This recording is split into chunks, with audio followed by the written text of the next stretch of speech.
Good morning guys.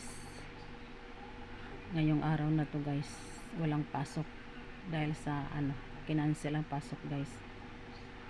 Ito ang trabaho ko ngayon guys dito sa kusina. Magliligpit ako ng mga pinaghugasan kagabi ng mga plato.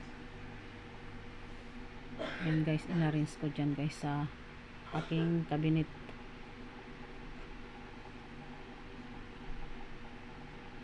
At maghuhugas na rin ako guys ng mga pinagkainan namin. Yung mga tasa, mga pinagkapihan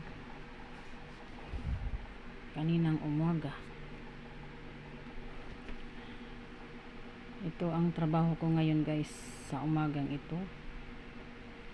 Lilinisin ko ang aking kusina dahil makalat, maraming hugasan. Hugas ako ng hugas. Ayan guys,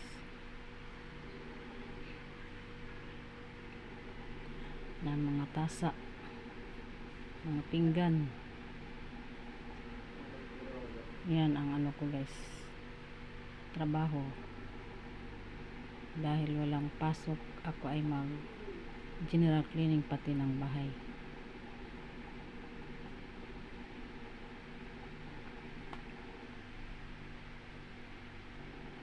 Guys, kaunti lang naman yung hugasan kung hindi naman marami.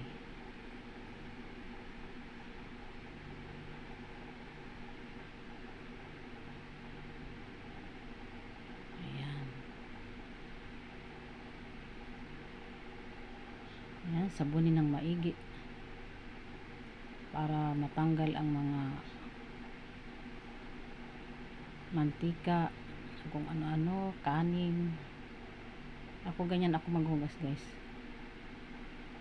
Kailangan matanggal lahat, walang mga mantika na may iwan sa plato. Kaya mas gusto ko yung ako ang maghugas guys sa kusina. Dahil buong kusina ay malinis. Yan, malinis na guys. Wala nang hugasan, tapos na. Na-arrange na.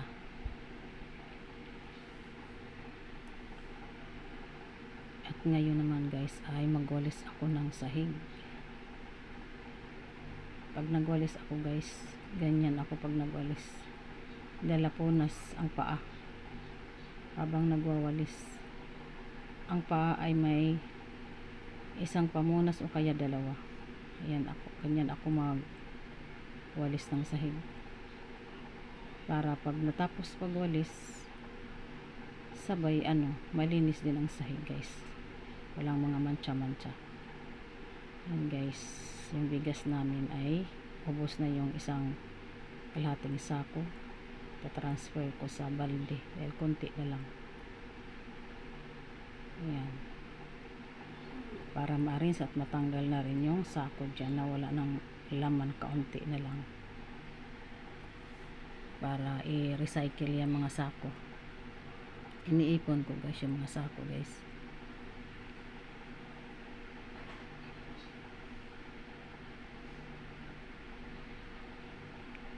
At mag-ano na rin ako, punas ng ifan ko, cliff fan, dahil marumi na. Yan guys. Ayun guys, tapos na ako maglinis sa kusina ko. Sa munting kusina. Maliit lang siya guys na kusina. Pero okay na siya. Importante may maliit na kusina. Kasi maliit lang ang bahay natin guys. Thank you for watching guys.